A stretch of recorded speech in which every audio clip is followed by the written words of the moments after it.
Itu karena orang yang dirugikan pasti akan berteriak. Gitu. Dan orang yang diuntungkan biasanya juga tidak semuanya berbicara.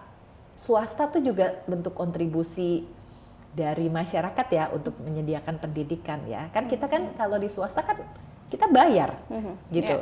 Itu kan kita berkontribusi untuk sama-sama kemudian menerima pendidikan tapi kemudian dikelola oleh swasta. Jadi jangan sampai juga ditutup sama sekali partisipasi dari masyarakat untuk membantu pendidikan.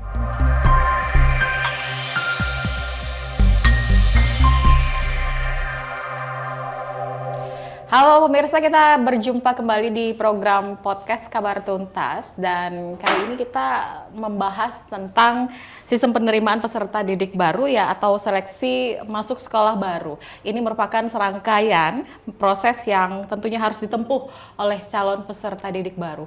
Dan di studio kita kali ini kita sudah mengundang kedatangan, wah ini sebenarnya sudah dinanti-nantikan dari dahulu kala, tapi memang karena kegiatan yang sangat luar biasa, baru hari ini bisa menyempatkan waktunya ya Bu ya.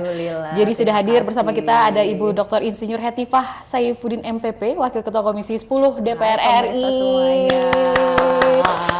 Sungguh kehormatan luar biasa kita bisa kehadiran Ibu untuk berkunjung ke sini ya Bu ya. Terima kasih nih. Karena memang masalah PPDB ini salah satu isu terkait pendidikan yang sangat penting dan dirasakan oleh banyak orang ya. Jadi mungkin perlu dibahas tuntas pada hari ini. Iya, jadi apakah itu perlu dipertahankan atau justru malah sebaliknya gitu ya? Iya, bisa kita bahas tuh. Betul. Jadi hari ini memang kegiatannya baru sampai di Balikpapan ya Bu Hetifah ya. Baru tadi di Balikpapan langsung cus ke sini kan karena kita mau podcast ini ya. Betul. Dan sudah membawa sejumlah materi yang kemudian nanti akan kita bahas sampai tuntas sesuai dengan programnya Kabar Tuntas. Ya, jadi informasi yang diberikan pun juga harus tuntas begitu tentang PPDB ini. Oke, jadi ini adalah permasalahan yang kemudian setiap tahunnya selalu jadi polemik bagi seluruh masyarakat yang ada di setiap daerah Indonesia gitu. Kalau menurut Ibu sendiri sebagai Wakil Ketua Komisi 10 DPR RI untuk bisa merumuskan agar ini kemudian bisa diterima oleh masyarakat Indonesia gitu ya Bu ya. Gimana sih Bu? Ya, jadi teman-teman ya, kalau kita bicara soal satu kebijakan, kebijakan itu nggak pernah menguntungkan semua orang. Betul. Gitu ya, pasti ada yang lebih diuntungkan atau lebih dirugikan oleh suatu kebijakan tertentu. Nah, tapi yang kita inginkan adalah tentu saja kebijakan yang memberikan kemaslahatan paling banyak ya dan kemudaratannya sedikit lah gitu. Sesuai dengan kondisi pada suatu situasi. Nah, jadi di Indonesia sendiri seperti kita ketahui mungkin sebelum tahun 2017 kita sangat terfokus kepada prestasi sebagai kriteria untuk menentukan seseorang itu diterima di suatu jenjang pendidikan ya.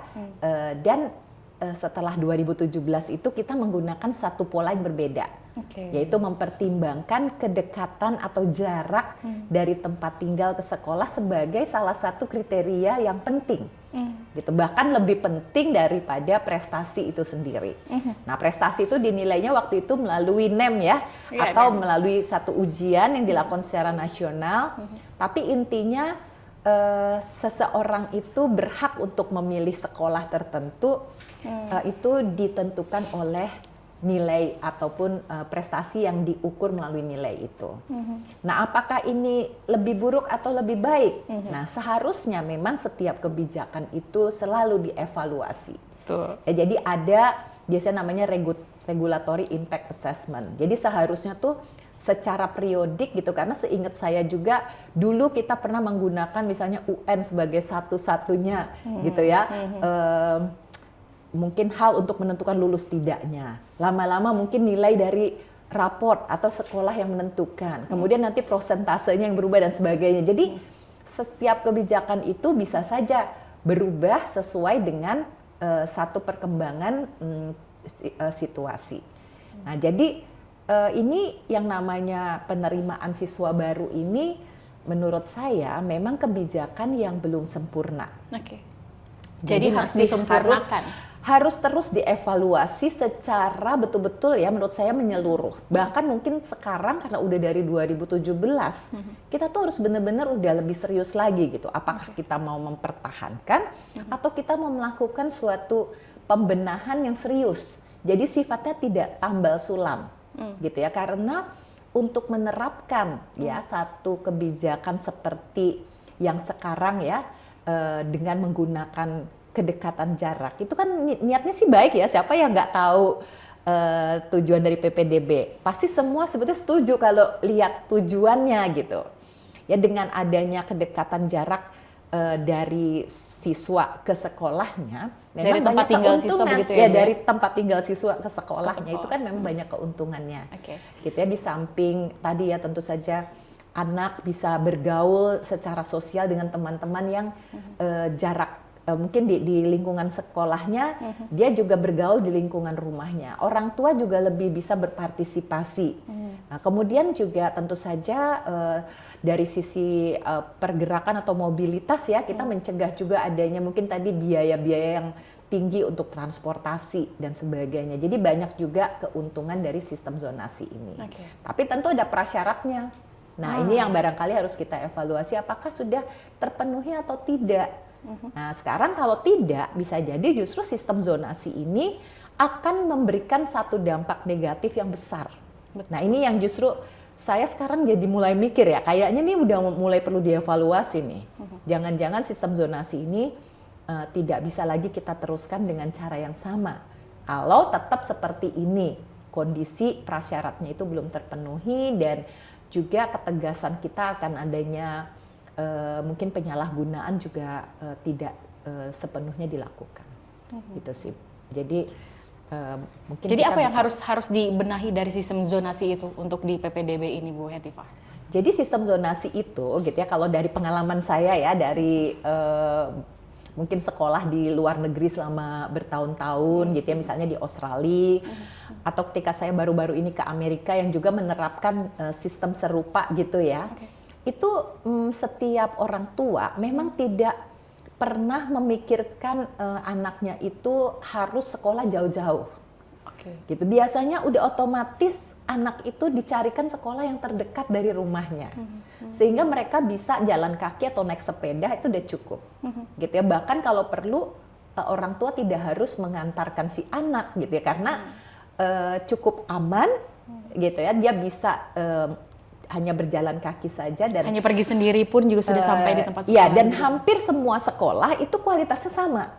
Jadi kita mau di lingkungan perumahan di sini atau kita mau ke perumahan yang agak jauh, semua sekolah kalau di tingkat SD atau SMP tuh sama bagusnya gitu. Jadi percuma juga kita ngapain jauh-jauh kirim anak kita ke tempat yang kita cari, karena semuanya sama. Gitu, itu sama bagusnya gitu ya. Itu kalau di luar negeri ya. Kalau di luar negeri kan seperti itu. Jadi kalau di Indonesia sendiri. Jadi kalau di Indonesia sendiri kita kan berharap gitu ya. Jangan sampai niat utama sistem zonasi yaitu memberikan satu pendidikan yang merata dan berkeadilan, justru sebaliknya. Betul. Nah, misalnya gitu ya, ada daerah yang secara spasial dia kurang berkembang. Daerahnya termasuk kumuh. Sekolah yang ada di situ juga bukan sekolah yang bagus. Gitu. Semakin lama ya anak-anak yang tinggal di situ dia tidak pernah berkesempatan untuk sekolah di sekolah yang bagus. Ya kan? Sementara kalau dulu dengan sistem NEM, seorang anak walaupun dia tinggal di daerah miskin, walaupun dia anak orang miskin, kalau dia berprestasi, dia masih ada kemungkinan untuk bisa bersekolah di sekolah yang kualitasnya bagus, walaupun di luar areanya. Betul. Jadi diskriminasi spasial yang selama ini masih terjadi banyak di kota-kota besar di Indonesia. Jadi ada daerah-daerah kumuh, ada daerah-daerah elit, gitu-gitu ya, yang biasanya kayak ada kategori-kategorinya begitu ya, iya, jadi nggak sama kan gitu. Lagi pula biasanya kalau di Indonesia ini masih, ya ini karena saya kebetulan city planner kan, maksudnya di perencanaan kota gitu. Jadi membayangkan gitu, ini diskriminasi spasial, maksudnya yang secara wilayah itu tadi tidak balance, tidak seimbang. Ada ketimpangan sosial. Akhirnya ketimpangannya sosialnya Ya. itu semakin tadinya cuma ketimpangan dari sisi spasial atau wilayah, jadi ketimpangan pendidikan juga. Betul. Jadi malah jadi double gitu kan. Iya. Gitu orang. Nah, sementara gitu ya, kalau misalnya sekarang kita lihat ya, biasanya kalau daerah-daerah di mana ada sekolah yang bagus dibangun, pasti harga tanah di situ otomatis naik. Nah, orang-orang miskin ya biasanya nanti tergeser juga, dia nggak sekolah lagi di daerah, atau dia orang tuanya jadi pindah ke pinggiran. Iya. Nah, sementara di pinggiran belum ada sekolah dibangun. Karena apa? Jumlah muridnya mungkin karena tidak padat. Biasanya sekolah juga dibangun kalau di Indonesia, di kota-kota di Indonesia kan pasti di daerah-daerah yang padat penduduk dulu. Sekolah yang bagus itu dibangunnya ya. Nah, jadi ada sekolah yang padat, akhirnya kapasitasnya over. Ada daerah yang kalau dibangun sekolah dia kekurangan murid. Kalau di daerah-daerah yang pinggiran, gitu kan. Jadi kondisinya tuh beda sekali gitu. Sama-sama sistem zonasi kalau diterapkan di daerah yang sudah siap gitu ya, dengan tadi misalnya kependudukannya tuh tidak terlalu beda kepadatannya. Kalau di luar negeri ya mungkin akhirnya sistem zonasi itu berjalan baik. Nah, tapi kalau untuk wilayah Kalimantan Timur sendiri, kalau menurut Bu Hetifah? Di Kalimantan Timur juga kan seperti kita lihat ya, ada daerah yang sangat maju pendidikannya seperti Kota Balikpapan, mungkin Samarinda termasuk. Samarinda pun ada Samarinda yang jadi ada juga daerah pinggirannya yang berbeda dengan daerah-daerah yang mungkin pusat-pusat kotanya. Di Balikpapan juga seperti itu, masih ada daerah-daerah pinggiran kota Balikpapan yang ternyata belum terlayani pendidikan ataupun fasilitas sarana prasarananya, belum merata kualitas sekolahnya gitu ya, ataupun gurunya gitu. Kadang-kadang guru juga tidak terlalu antusias untuk mengajar di daerah-daerah yang pinggiran. Mereka biasanya juga suka, karena saya juga sering menerima aspirasi pengen dipindahin gitu ya ke tempat-tempat yang di kota-kotanya gitu kan. Jadi sebenarnya sih intinya kesimpulannya gitu ya menurut saya, walaupun tujuan dari PPDB ini baik gitu ya, kita tuh tidak boleh kayak take it for granted pasti akan berjalan dengan baik gitu ya, karena di dalam pelaksanaannya itu banyak sekali masih kelemahannya. Dan kalau kita tidak memecahkan persoalan-persoalan ya kelemahan dengan itu serius tadi, ya, dengan serius, maka setiap tahun pasti masalah seperti ini akan terjadi. Terus bermuncul. Memang sekarang ada semacam perbaikan kebijakan dalam arti penyesuaian yang nggak persis sama-sama tahun 2017 ya.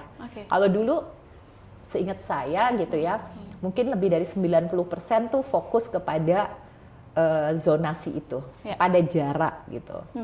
Nah, kemudian lama-kelamaan prestasinya ditambah gitu. Bisa bahkan sampai sekarang cuma 50% aja zonasinya kan. Gitu. Berarti sebenarnya udah sistem campuran sebenarnya gitu. Karena kita menyadari ada kelemahan-kelemahan itu. Jadi akhirnya ada campuran, dan peran dari pemerintah daerah juga untuk melakukan penyesuaian. Berapa persen prestasi, berapa persen zonasi, bahkan sekarang ada afirmasi gitu ya. Nah, jadi itu prosentasenya berubah-berubah setiap tahun. Tapi sifatnya tuh perbaikannya menurut saya bukan hanya semata-mata soal prosentasenya ya. Tapi tadi kita harus memiliki juga info dan penghitungan zonasi itu gimana gitu. Apakah benar-benar nih sekolah terus radius berapa kayak lingkaran gitu kan, atau gimana sih dari tempat tinggalnya zonasi gitu. Kan tidak semudah itu sebenarnya menetapkan yang namanya zonasi itu gitu.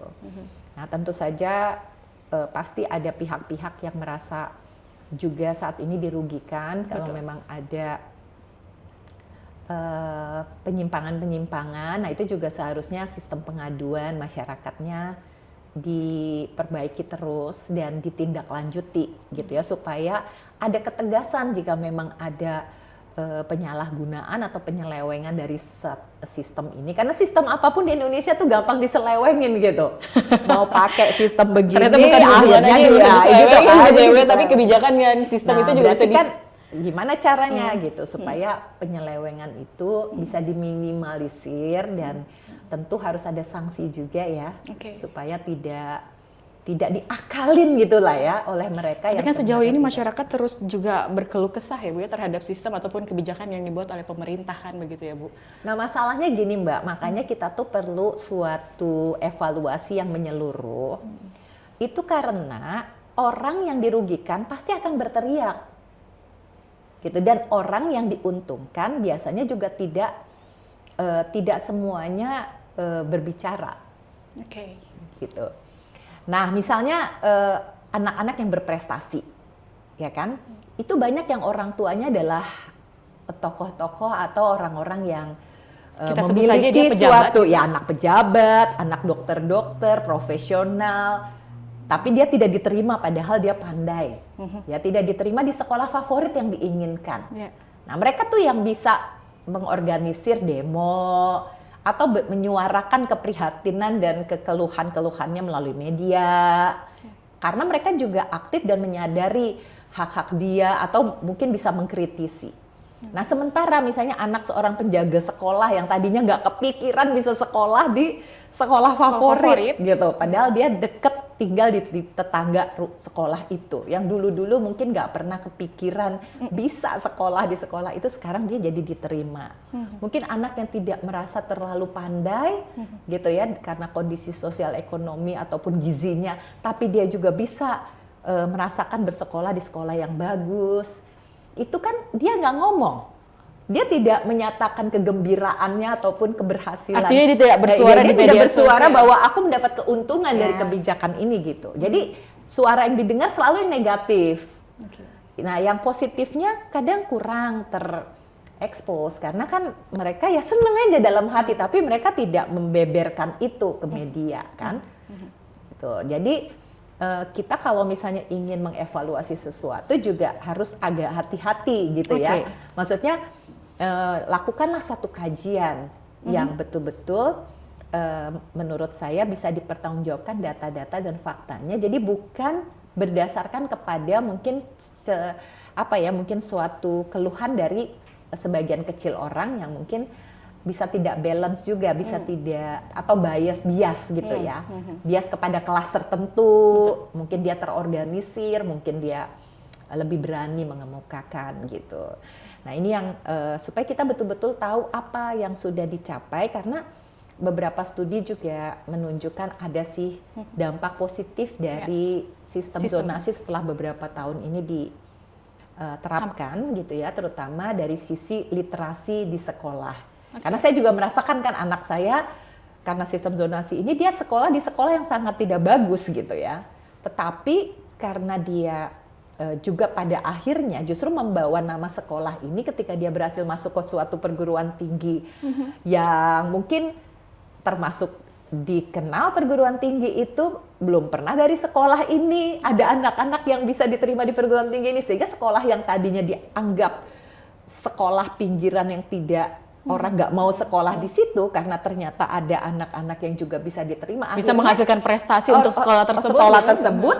Gitu. Tetapi ada juga studi yang mengatakan bahwa kalau anak itu dicampur terlalu heterogen, gitu ya. Jadi di Indonesia tuh sebenarnya lebih bagus gimana sih anak-anak pinter disatuin sama anak-anak pinter, ya di dalam satu kelas atau satu sekolah, sehingga si guru itu bisa memberikan pengajaran sesuai dengan level tertentu anak-anak itu akan lebih cepat, atau sebaliknya. Atau dikolaborasikan. Nah, gitu ya. kalau terlalu campur, jadi ada yang kurang banget, ada yang pinter banget disatukan, itu ada juga yang mengatakan bukannya anak-anak yang kurang pinter ini jadi terbawa pinter, justru anak-anak yang sebenarnya sangat berpotensi ini jadi kebawa kurang pinter. Ada juga yang mengatakan seperti itu hasil studi. Nah, jadi saya juga pikir ini berarti penting ya untuk kita melakukan suatu kajian itu. Jadi yang mana sebenarnya gitu? Apakah untuk kasus di Indonesia yang mana yang paling bagus?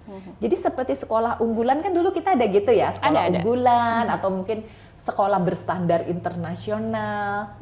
Nah, kami dulu kan menemukan karena dulu ada pembagian kewenangan dan urusan di mana provinsi itu justru tugasnya adalah mendirikan sekolah-sekolah berstandar internasional. Dan biasanya sekolah berstandar internasional dibangunnya pasti di kota-kota yang kayak Balikpapan, Samarinda gitu kan. Itu membuat kesenjangan antara kota seperti Samarinda dengan daerah-daerah lain di Kalimantan Timur tuh justru meningkat. Nah, jadi peran provinsi itu seharusnya memeratakan pendidikan, bukannya justru menyenjangkan gitu. Nah, ini yang membuat kita kemudian mendorong menyetujui sistem zonasi ini. Tapi, nah kembali, apakah benar nih sistem zonasi ini hasilnya seperti yang udah kita harapkan? Saya sih terus terang ingin ini tuh dievaluasi, karena menurut saya juga banyak sekali kelemahannya. Bahkan saya sudah sampai pada sikap kayaknya kita mungkin harus bisa jadi ya ini, tapi tidak mudah-mudahan kita lanjutkan. iya, suara atau keinginan dari Ibu ini nanti bisa didengar oleh seluruh pemirsa Kabar Tuntas gitu ya Bu ya. Dan mudah-mudahan kita harapkan nanti di tahun berikutnya ini benar-benar harus tuntas. Betul, gitu harus loh. tuntas. Harus gitu. tuntas. Jangan sampai terjadi permasalahan yang kemudian bermunculan lagi dengan masalah yang sama gitu kan Ibu. Iya, jadi kita belum tuntas sebenarnya meyakini gitu ya bahwa sistem ini yang terbaik. Oke. Kita tuntaskan untuk gitu. meyakini di segmen kedua ya Bu Hetifah. Kita harus jeda dulu dan tetaplah bersama kami. Aduh.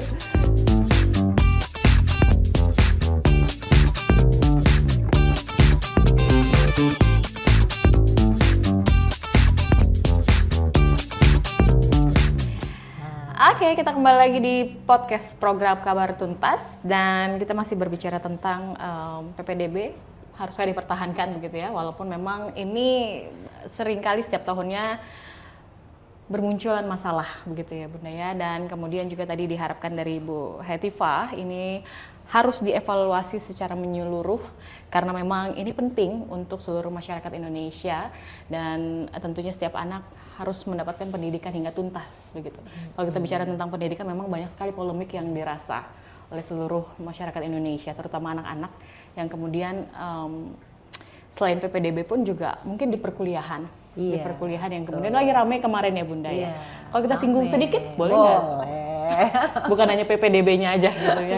Boleh karena kan ini kayaknya mereka masih kuliah nih Bunda. Jadi kayaknya kalau dengan disuarakan saja, boleh. Ya jadi UKT ya kan sedikit saja kita singgung tuh Bu Hetifah. Jadi gini ya teman-teman, kita itu kan memiliki satu mandat ya, termasuk mandatory spending di dalam anggaran. Satu-satunya sektor yang diamanatkan di dalam konstitusi atau undang-undang dasar untuk dialokasikan sekurang-kurangnya 20% dari APBN atau APBD itu cuma pendidikan. Kalau sektor lain nggak ada yang diatur di konstitusi. Nah, terus 20% itu sekurang-kurangnya dan itu dilakukan untuk memenuhi kebutuhan pendidikan. Nah, kebutuhan itu apa? Kalau sekarang mungkin gitu ya di dalam konstitusi itu disebutkan kan hak setiap warga negara untuk mendapatkan pendidikan dasar. Nah, itu sebabnya maka ada terceletuk gitu kan teman dari Kemendikbud yang mengatakan bahwa pendidikan tinggi itu tersier gitu, seolah-olah itu tidak penting. Padahal yang dimaksud dengan kebutuhan pendidikan itu setiap zaman kan berubah. Kalau zaman sekarang kalian lulus SD SMP bisa nggak mendapatkan pekerjaan yang layak gitu ya, yang kira-kira sesuai dengan misalnya profesional dan juga terampil gitu. Ya mungkin dari lulusan SD itu dari tidak bisa membaca jadi bisa membaca, dari tidak bisa menghitung bisa menghitung, itu memang sudah meningkatkan status seseorang yang mungkin tadinya hanya sekedar buruh kuli bangunan atau ngangkut-ngangkut, sekarang mungkin bisa lah ya bekerja lebih atau membantu anak nelayan bantu jualan karena dia udah bisa hitung-hitungan. Tapi kan nggak cukup SD SMP itu. Jadi untuk mendapatkan pekerjaan untuk yang mendapatkan atau menjadikan SDM kita SDM yang unggul atau kita mau mereka bersaing, nggak mungkin. Harus minimal tuh memang pendidikan tinggi maunya kita kan gitu. Berarti kebutuhan pendidikan juga dengan masa ya akan berubah tuntutannya gitu. Jadi kalau menurut saya hak setiap anak Indonesia itu akhirnya ya harus ditingkatkan. Awalnya mungkin tadi 9 tahun wajib belajar, naik jadi 12 tahun.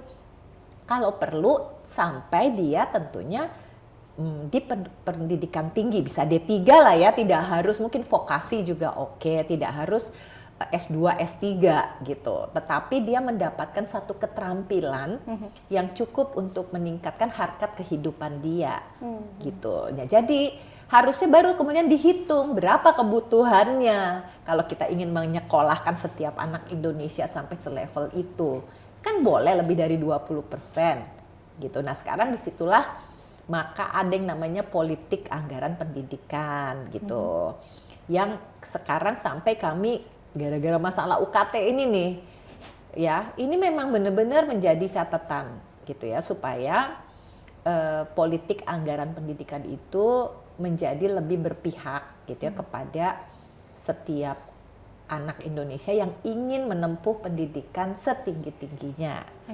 Nah, dan itu sebenarnya juga amanat kalau menurut saya sih. Kita menerjemahkannya bukan hanya pendidikan dasar.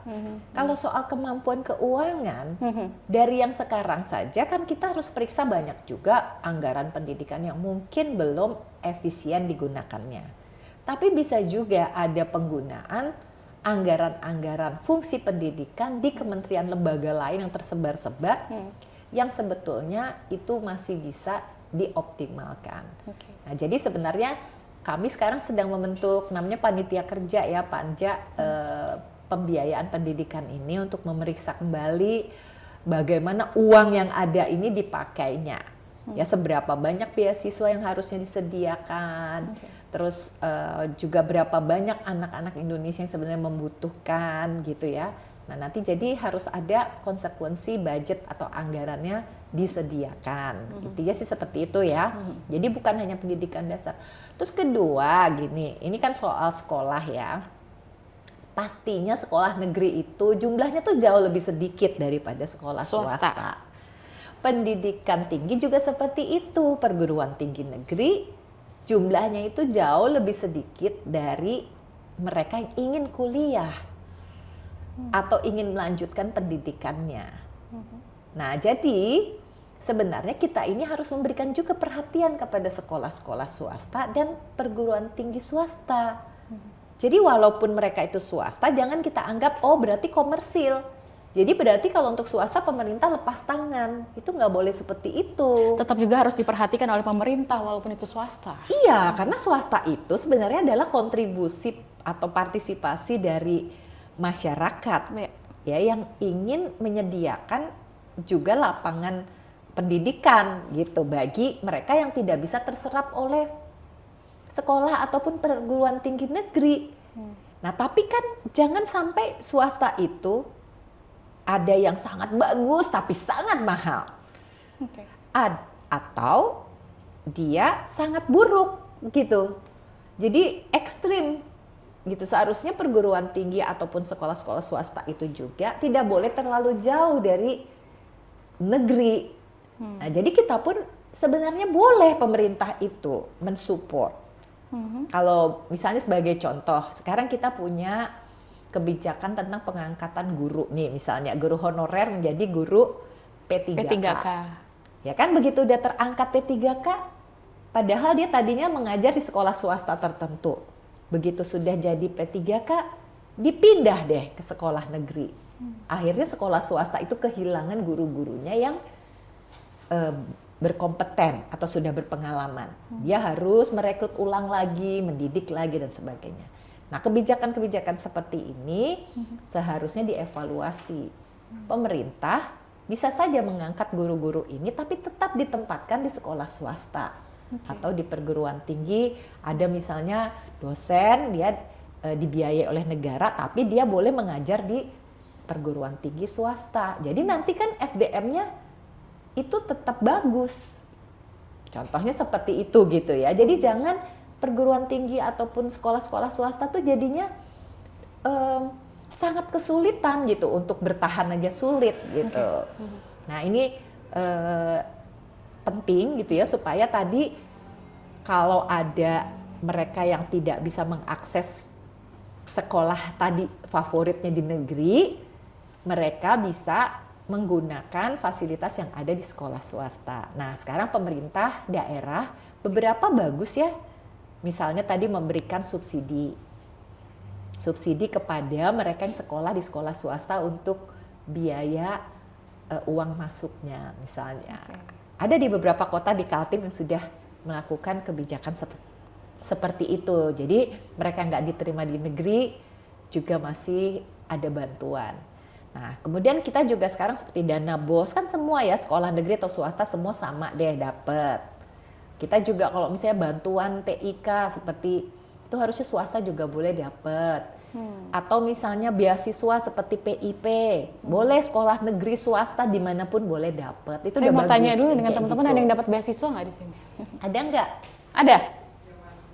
KIP? Oh, zaman Beasiswa Kaltim Tuntas. Nah, ya kan?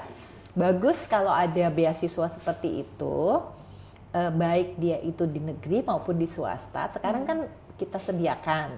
Jadi tidak hanya untuk artinya yang pemerintah dikuliah di memang negeri. selalu memberikan fasilitas untuk mereka-mereka ini ya. Harus menurut saya dan harus terus ditambah. Jadi ada 2 jenis bantuan ya. Yang pertama itu berdasarkan kepada kemampuan ekonomi anak. Oke. Nah, jadi seperti KIP kuliah atau dulu bidik misi itu kan sebenarnya diberikan kepada mereka yang dalam tanda kutip tidak mampu.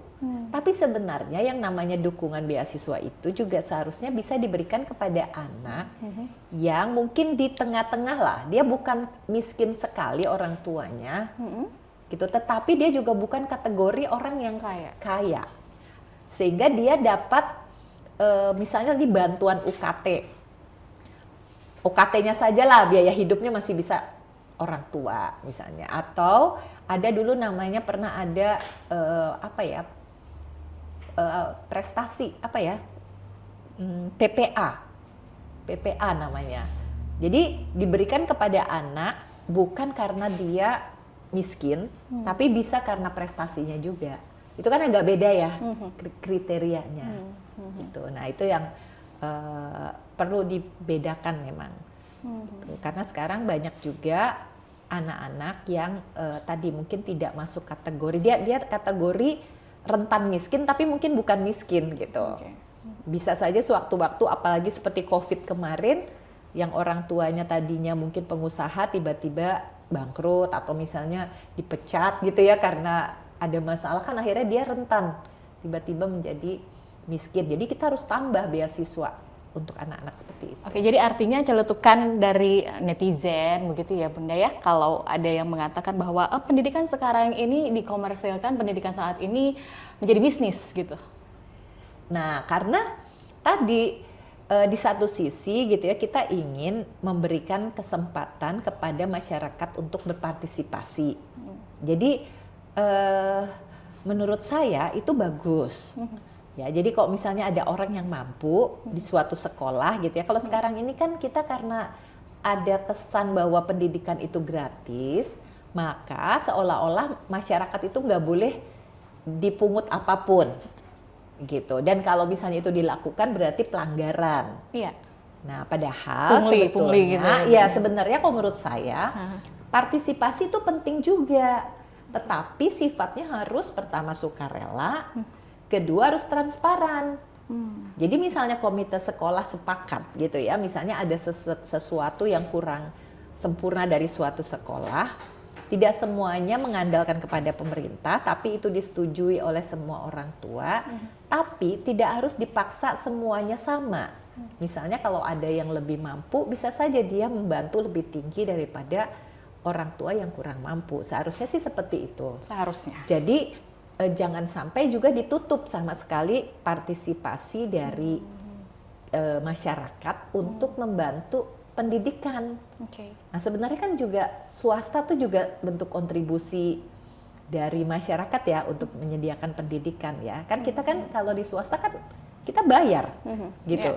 Itu kan kita berkontribusi untuk sama-sama kemudian menerima pendidikan tapi kemudian dikelola oleh swasta. Jadi sebenarnya itu dimungkinkan gitu. Jadi jangan terlalu beda. Jadi kalau di negeri itu pokoknya sama sekali semuanya harus ditanggung pemerintah. Nah, sementara Kemudian di kalau swasta kita jadi membayar, mahal sekali karena semuanya harus ditanggung oleh orang tua. Iya, betul. Tuh.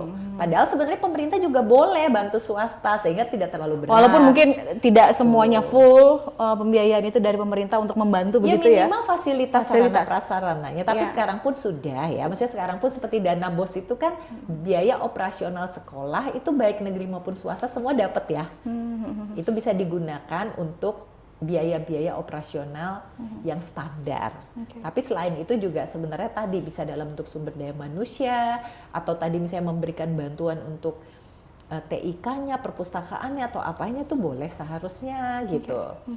Kalau bisa ditingkatkan jumlah bantuan dari pemerintah kepada sekolah-sekolah swasta supaya tadi mengurangi image bahwa sekolah negeri itu bagus, sekolah swasta itu kurang bagus atau yang bagus sangat mahal. Kita harapkan juga yang sisi transparan tadi itu benar-benar dilakukan oleh pihak-pihak sekolah yang ada di wilayah Indonesia gitu ya, Bunda. Apalagi khususnya di wilayah Kalimantan Timur gitu ya. Iya, karena kan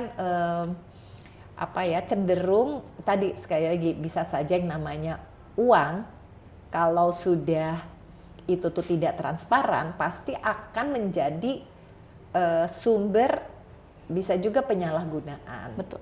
Gitu kan, dari mulai beli seragam harus wajib di sini, harganya di markup gitu kan, dan tidak jelas keuntungannya untuk apa gitu. Nah ini mungkin orang tua sekarang lebih ingin ada keterbukaan gitu. Kalau perlu tadi ya udah seragam tidak wajib beli di satu tempat gitu kan, bisa ada pilihan gitu.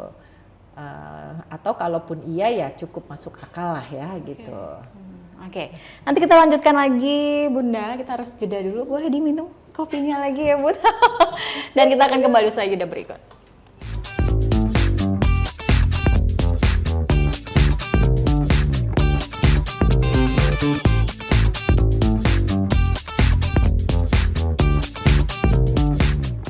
Oke, kita sudah masuk di segmen ketiga dan di segmen ketiga ini ada 3 pertanyaan titipan. Wow. Bu Hetifah, ini bukan titipan orang dalam ya. Ini titipan dari warga Kalimantan Timur. Iya. Karena Ibu dapilnya Kaltim ya Bu. Oke, jadi kalau kita bicara tentang beasiswa, kayaknya ini memang kalau bicara lagi tentang kebijakan ya, ini ada perbedaan kebijakan pada saat zaman Gubernur Pak Isran, yang kemudian saat ini adalah PJ Bapak Akmal Malik begitu ya. Di era Pak Isran ini kan nggak ada batasan, Bu Hetifah, nggak ada batasan khusus bagi mahasiswa program studi apa yang bisa kemudian menerima beasiswa. Beasiswa diberikan untuk semua program studi.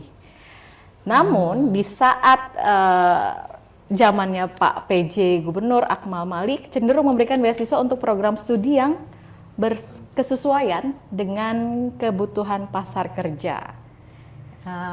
Oke. Misalnya beasiswa fokus untuk berkaitan dengan pangan dan pertambangan. Jadi untuk Bu Hetifah sendiri untuk bisa memberikan tanggapan tersebut.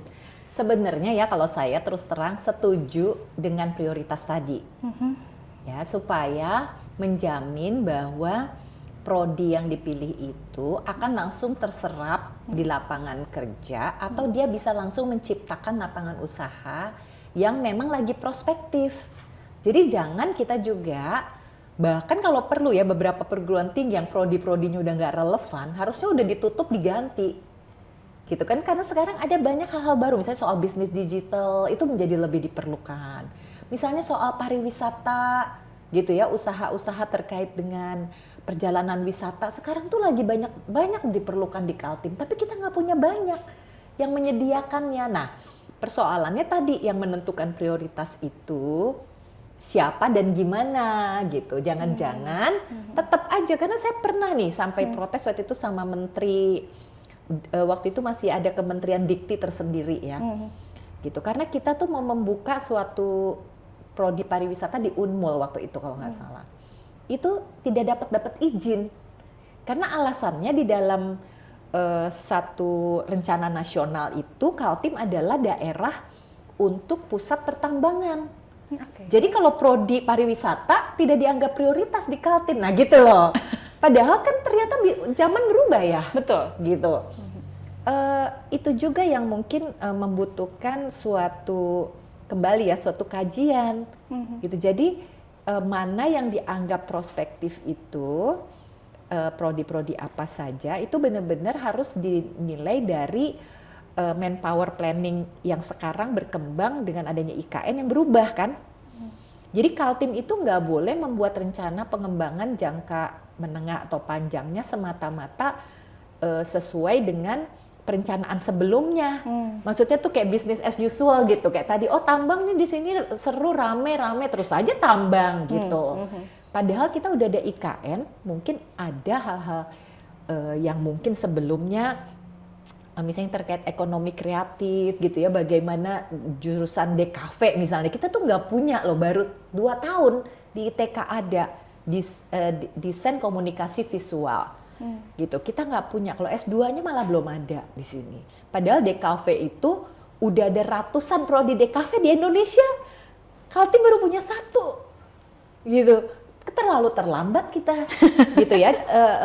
Itu yang menurut saya benar, kalau bisa dikasih beasiswanya diarahkan ke sana, nanti dijamin bahwa lulusan ini akan terserap di dalam lapangan kerja atau lapangan usaha yang sedang kira-kira sudah kita proyeksikan 5-10 tahun, 15 tahun ke depan tuh apa.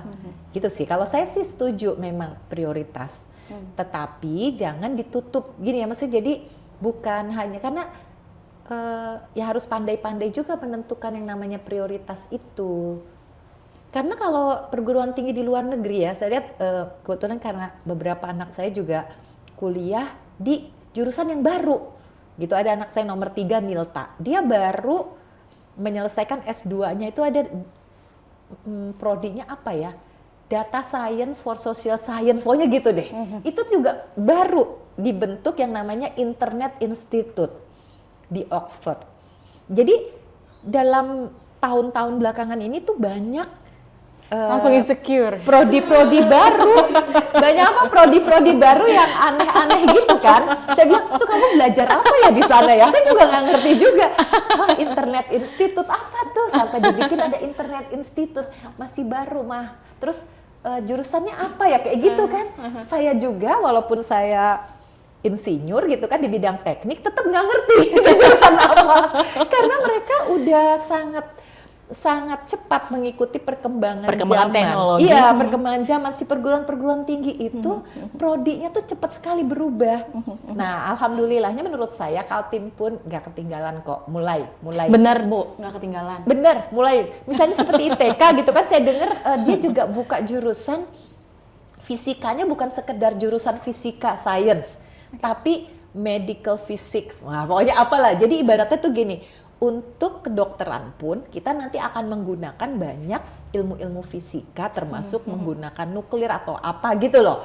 Jadi kita juga udah berpikir nanti bakalan ada rumah sakit berstandar internasional akan menggunakan peralatan-peralatan canggih. Nah, kita juga sama di SMK ataupun di perguruan tinggi di Unmul maupun yang lain teknik ya. Kita kan katanya nanti kereta api ataupun bisnya udah nirawak, nanti pakai flying taxi, tapi yang diajarinnya kita pakai motor roda 2 yang tahun 80-an sebagai untuk prakteknya anak-anak tuh ya. Kan udah nggak nyambung tuh sama masa depan. Nah, jadi banyak hal sih yang harus kita sesuaikan ya, di samping beasiswa tadi.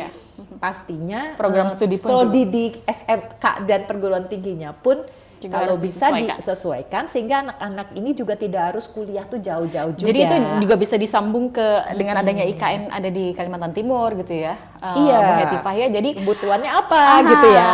Gitu. Jadi anak-anak Kaltim ini difokuskan pada program studi apa untuk menyambut kehadirannya IKN. Iya, yang tadinya nggak kepikiran itu diperlukan karena banyak ilmu-ilmu dan profesi yang sebelumnya nggak kebayang itu dibutuhin, sekarang tuh dibutuhin. Okay. Apalagi hal-hal yang terkait dengan 3S, dengan masalah-masalah isu-isu sosial, isu-isu lingkungan, isu-isu tata kelola pemerintahan, ya. Jadi sekarang ilmu-ilmu yang terkait dengan bagaimana mengelola lingkungan hidup, karena kita pengen IKN ini juga menjadi kota yang futuristik yang berwawasan hijau. Itu kan ilmunya juga banyak gitu ya, bukan hanya soal bagaimana memelihara hutan, tapi juga bagaimana kota itu menjadi misalnya soal energinya, energi yang bagaimana apanya, baru semua tuh ilmunya gitu. Soal energi aja bukan hanya soal migas, tapi energi baru terbarukannya. Itu banyak ilmu-ilmu yang mungkin harus dipelajari oleh anak-anak kita. Jadi banyak yang menarik ya sebenarnya gitu. Tapi kalau kita Kaltim tuh beruntung karena kita juga APBD-nya cukup tinggi. Betul. Nah kalau misalnya sekarang 5 triliun hanya khusus untuk pendidikan karena APBD kita lebih dari 20 triliun, berarti kan sebagian beasiswa itu memang bisa dialokasikan bukan hanya di dalam Kaltim, bisa juga kalau belum ada prodinya di sini dikirim ke luar negeri atau dikirim ke luar Kaltim. Tapi kalau di Kaltim kita bisa menyediakan prodi-prodi baru yang menarik, kan jadi lebih banyak orang yang bisa disupport. Betul. Tidak harus keluar Kaltim semua. Jangan salah loh, sekarang aja banyak orang dari luar Kaltim yang justru pengen kuliah di sini.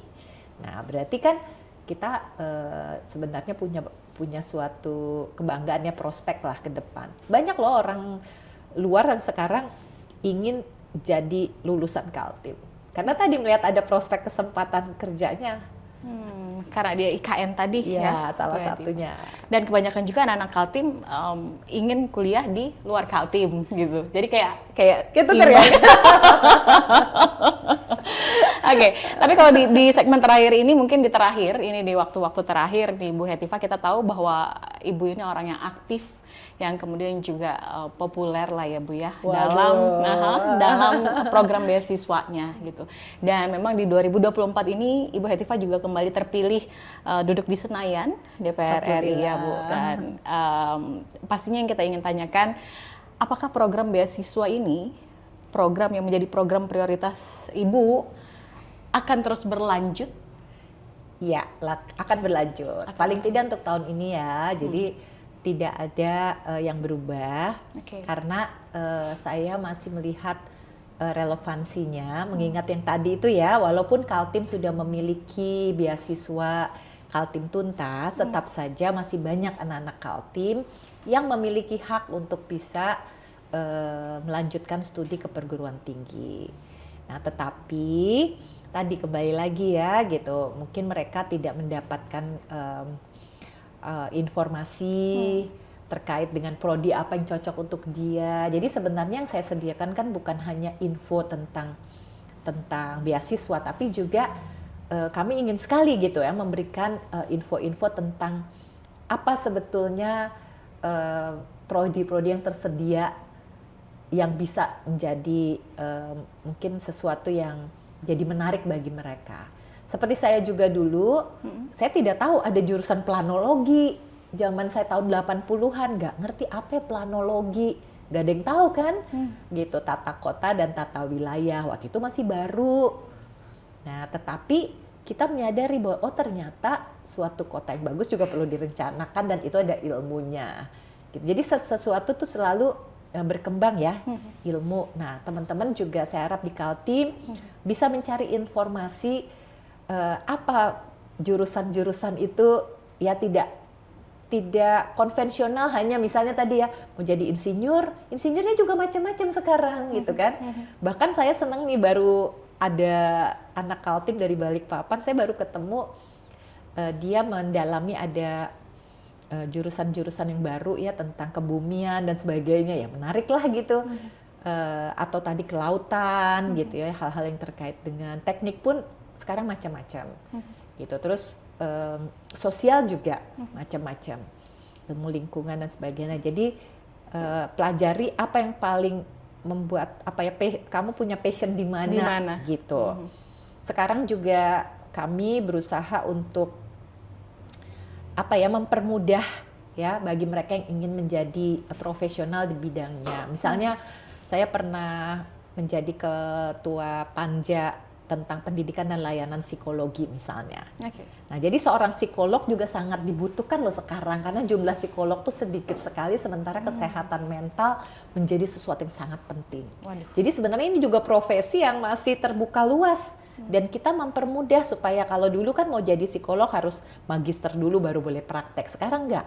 Gitu ya, kita ada namanya psikolog umum, kayak dokter tuh dokter umum gitu, nanti ada psikolog yang spesialis. Nah kayak gitu-gitu penting ya, kita juga mempermudah jurusannya terus teman-teman bisa mendalami gitu. Atau misalnya BK aja, misalnya bimbingan konseling untuk anak-anak, banyak bullying dan sebagainya. BK tuh sangat bagus sekali itu profesi itu untuk membuat anak-anak di sekolah itu menjadi lebih nyaman dan mereka juga sebagai satu profesi sangat dibutuhkan. Dan banyak profesi-profesi lain yaitu baru ngomong soal Psikolog dan baru BK. baru itu. Jadi nanti dilihat wah, banyak sekali kok. Nah, ini yang saya tadi kritik kalau misalnya tadi ingin memprioritaskan, nah prioritasnya itu juga menentukannya gimana gitu. Ya namanya prioritas ya memang perlu ada, pasti ada karena akan ada yang jadi merasa dirugikan ya. Wah sekarang yang aku mau ternyata beasiswanya jadi nggak ada gitu. Tapi kalau KIP kuliah, insya Allah ya teman-teman jurusannya apapun kalian tetap Masih bisa mendapatkannya. Jadi tidak dibatasi gitu. Semua yang kalian memang pilih selama itu memang passion kalian itu boleh dan bisa di negeri maupun di swasta. Di swasta. Oke. Singkat harapan dari Bu Hetifah sendiri kembali tadi ke tema PPDB. Tentu saja ya kalau kembali ke tema soal pendidikan gitu ya prinsipnya kita itu meyakini bahwa pendidikan itu adalah kunci ya untuk kemajuan provinsi kita dan negara kita. Jadi hak setiap warga Kaltim untuk menerima pendidikan yang berkualitas itu harus benar-benar dijaga. Nah, salah satunya tentu saja kita harus memastikan bahwa keuangan dari daerah maupun negara itu digunakan semaksimal mungkin, seefisien mungkin, tepat guna, tepat sasaran, gitu ya, sesuai dengan apa yang kita ingin cita-citakan. Jadi mohon bantuan semuanya ya untuk sama-sama memberikan umpan balik atau feedback kepada kami jika ada hal-hal yang memang harus diperbaiki untuk kemajuan pendidikan di Kaltim dan di Indonesia. Oke. Tepuk tangan dulu dong. Ada 1000 orang di dalam studio ini, tepuk tangannya nggak kerasa. Oke, terima kasih Bu Hetifah. Ini informasi dan juga yang kita bahas ini sangat luar biasa. Aduh, dalam banget ya, nanyanya juga aduh susah nih kayak ujian S3 bidang dari FKIP ya. Iya, dan ini mudah-mudahan kita harapkan evaluasi itu akan dilakukan dengan menyeluruh dan cepat begitu karena memang ini untuk kepentingan seluruh masyarakat Indonesia gitu, terutama anak-anak yang ingin menempuh pendidikan begitu ya, Hetifah. Oke, mudah-mudahan sehat selalu Ibu, kita bisa ketemu lagi nanti di lain kesempatan. Iya, berlalu begitu saja. Dan mudahan ini juga bisa memberikan kabar dan informasi yang tuntas sesesuai dengan programnya Kabar Tuntas. Saya Indarti pamit undur diri. Saat ini, tapi masih banyak PR-nya. Betul sekali, dan ini masih berkelanjutan. Saya Indarti pamit undur diri. Sampai jumpa. Terima kasih, host.